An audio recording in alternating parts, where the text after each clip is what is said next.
Captain Marvel ou Black Snake, le cinéma de super-héros est partout dans le buzz et surtout là où on attend le moins. Dans quelques minutes, Thomas N'Gijol et Carole Rocher viendront nous raconter la genèse du premier super mec franco-africain. Cette semaine, on découvrira également la super face cachée de Laurel et Hardy dans un super biopic. Et puis Cimetière nous flanquera une super frousse avec sa nouvelle bande-annonce. Super public, bienvenue dans ce super buzz. Le spectacle doit continuer. À l'affiche du show cette semaine, Black Snake par Thomas N'Gijol et Carole Rocher.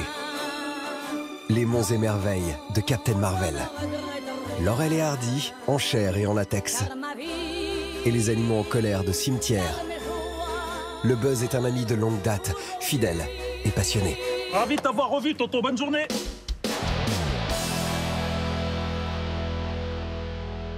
Direction les années 90 en compagnie de Captain Marvel. Dans le sillage de Wonder Woman, l'héroïne de comics s'apprête à braquer le box-office mondial. L'oscarisée Brie Larson est une nouvelle venue dans la galaxie en perpétuelle expansion des Avengers. Super Girl Power, tout de suite dans le journal des sorties. La guerre est un langage universel. Je reconnais un soldat renégat au premier coup d'œil. Mais je ne pensais pas en voir un tombé du ciel. La nouvelle étoile du Marvel Cinematic Universe a pour nom Brie Larson. Oscarisée pour sa prestation dans Room, l'actrice incarne cette fois l'héroïne la plus puissante des comics, Captain Marvel. 10 ans après les débuts d'Iron Man, le 21e opus Marvel se rêve en blockbuster féministe. Alors, vous n'êtes pas d'ici? C'est une histoire compliquée. Black Panther l'année dernière, un Spider-Man latino cette année et enfin Captain Marvel cette semaine dans les salles, le blockbuster américain ouvre de nouveaux horizons. Super nouvelle. Je ne suis pas celle que vous pensez.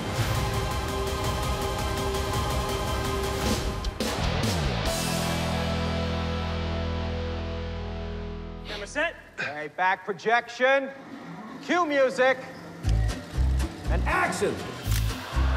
Hollywood legends Mr. Stan Laurel and Oliver Hardy arrived in Britain today as they embarked on a national tour.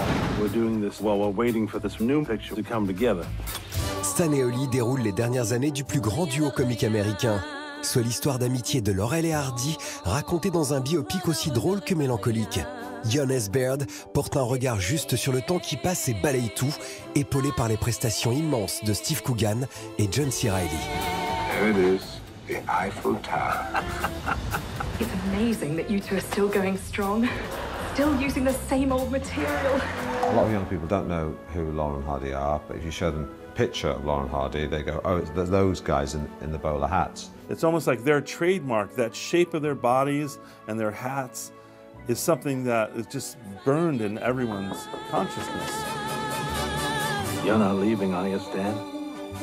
The show must go on. Leur chapeau melon était connu du monde entier avant de disparaître dans la grande horloge du temps. D'un académisme agréable, Stan et Ollie est une lettre d'amour à deux monstres sacrés qui nous ont tant fait marrer. Ladies and gentlemen, Mr. Stan Laurel and Mr. Oliver Hardy.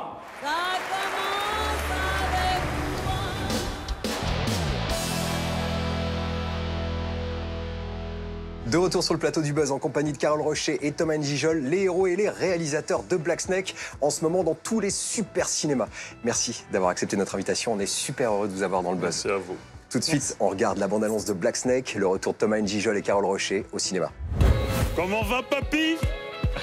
Tu es un peu entraîné à Paris? Pas quotidiennement, mais... Aïe, aïe, aïe! C'est un bandit local qui sème la terreur pour le compte d'une milice appelée Force Apocalypse. C'est ça le pouvoir, et moi je l'ai. C'est une bonne nouvelle. Papy! Je crois en toi. C'est vraiment dommage!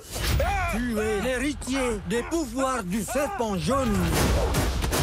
La puissance, mon ami, la puissance! Ta force ne connaîtra plus de limites. Superman! Wouh! Le gars est solide, quoi! Putain de bagnole! Qui es-tu? Je suis Black Snake! C'est quoi Black Snake? Ça signifie le serpent de couleur noire. Ah. Parce que vous voyez, en anglais, l'adjectif... Ça va, j'ai quand même fait anglais deuxième langue, bon. C'est qui je peux faire aider? Ah, d'accord. Unis, on peut faire quelque chose de grandiose. Non, mais je vous fais un petit massage cardiaque qui va vous permettre de... Vous êtes tombé bien bas, Black Snake. Quand l'ennemi est encore là, Black Snake se doit de continuer. Black Snake, raconté par Thomas Njijol et Carole Rocher, c'est tout de suite dans le buzz, mais avant, je vais profiter du fait que vous connaissez super bien, aussi bien à l'écran qu'à la ville, pour vous demander de faire un autoportrait rapide. Thomas, si vous deviez parler de Carole, si vous deviez faire une biographie express de Carole, ça donnerait quoi? Biographie express Allez, 30 secondes. Carole Rocher, jeunesse à Sartrouville, famille à moitié corse, et découvert via un vidéoclip d'Olivier Dahan. Avec Romain Duris, avec Romain Duris, exactement. Et commence sa carrière d'actrice avec Rachid Bouchareb. Et la suite, on la connaît. La suite, on la connaît, c'est les films avec Sylvie Verred, avec voilà. Moult autres, le bal des actrices, police, etc. Je te pose la même question pour Thomas. Une bio express, mais genre express, quoi. Express, Thomas Njijol, un petit enfant de maison Alfort, petit frère de 4 frères et sœurs. Petit enfant timide qui, en secret, commence à travailler ses textes et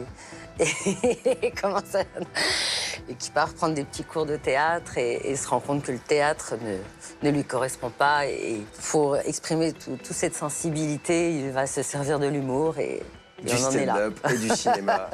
Ouais, c'était pas mal. Hein, elle est belle, ma biographie, par rapport à la sienne. Et casse départ, 2 millions de spectateurs, et j'en passe, et des plus cartonnants, si je puis me permettre. L'idée, justement, elle vient d'un sketch que tu as fait à la base sur Superman noir, hein, Superman son absence de rapport à l'Afrique.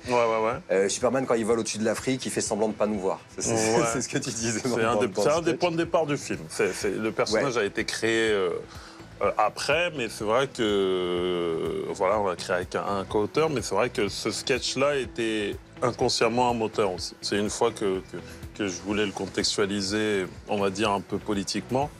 C'est là que le film il prend forme, parce qu'avant, ça reste une blague ou un truc où tu te dis oui, ça va, mais pour 1h30, c'est peut-être pas suffisant.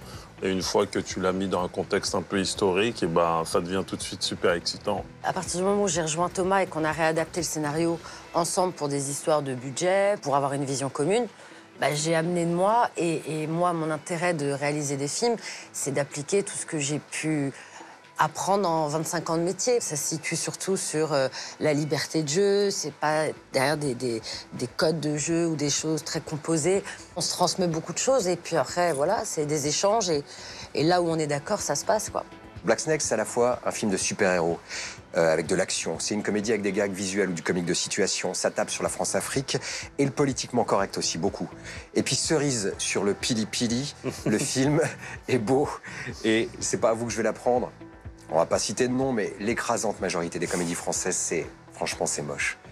Là, mais non, mais vraiment. L'idée d'aller dans les années 70, à cette époque où quelque part il y avait un dynamisme, même s'il y avait des systèmes politiques qui se mettaient en place ou autres, mais il y avait quelque chose de très beau. Le challenge, c'était de faire un film, un beau film, parce que le contexte s'y prêtait. C'est l'instant sérieux du buzz. Nietzsche disait à peu près que l'art existe pour que la vie soit supportable et pour élever le débat.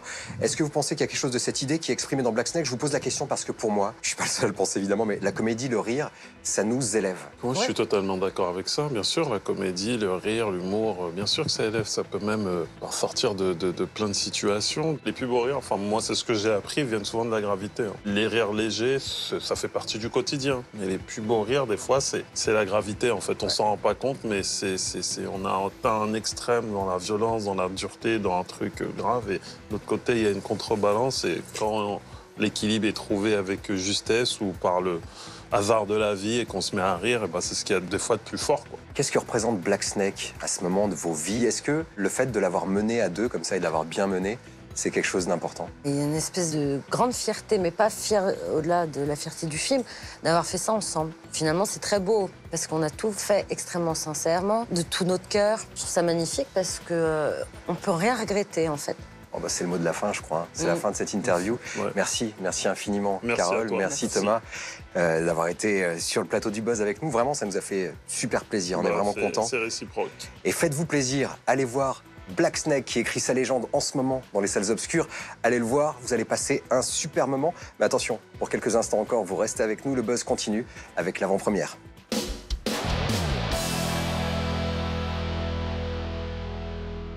Au début des années 90, Mary Lambert met en image Cimetière, un des romans les plus terrifiants de Stephen King. Bis horrifica une triple décennie plus tard, avec de nouveaux acteurs et une histoire légèrement remaniée. Le cimetière des animaux ouvrira au printemps. En attendant, on regarde la nouvelle bande-annonce pour spectateurs avertis. Louise, qu'est-ce qui se passe?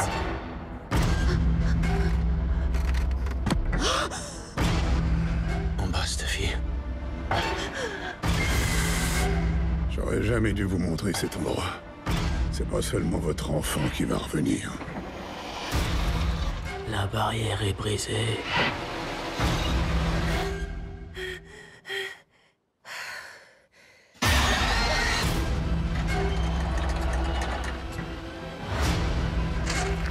On a une seconde chance. Parfois, il y a pire que la mort.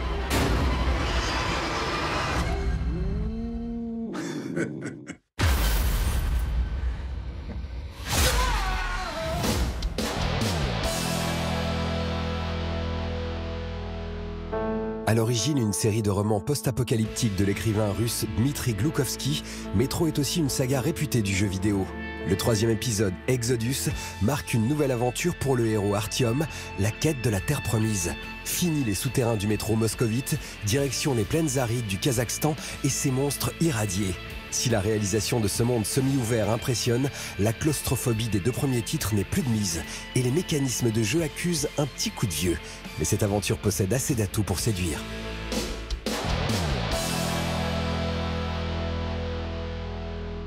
Du Japon à la France, la littérature en point d'union, c'est aussi ça la BD. La lecture permet d'oublier sa condition, de la changer et d'inspirer les autres. C'est la richesse intellectuelle pour celui qui n'a pas la richesse matérielle. Lire et écrire, c'est être citoyen d'un monde où l'on se sent intégré. Magus of the Library porte magnifiquement le message.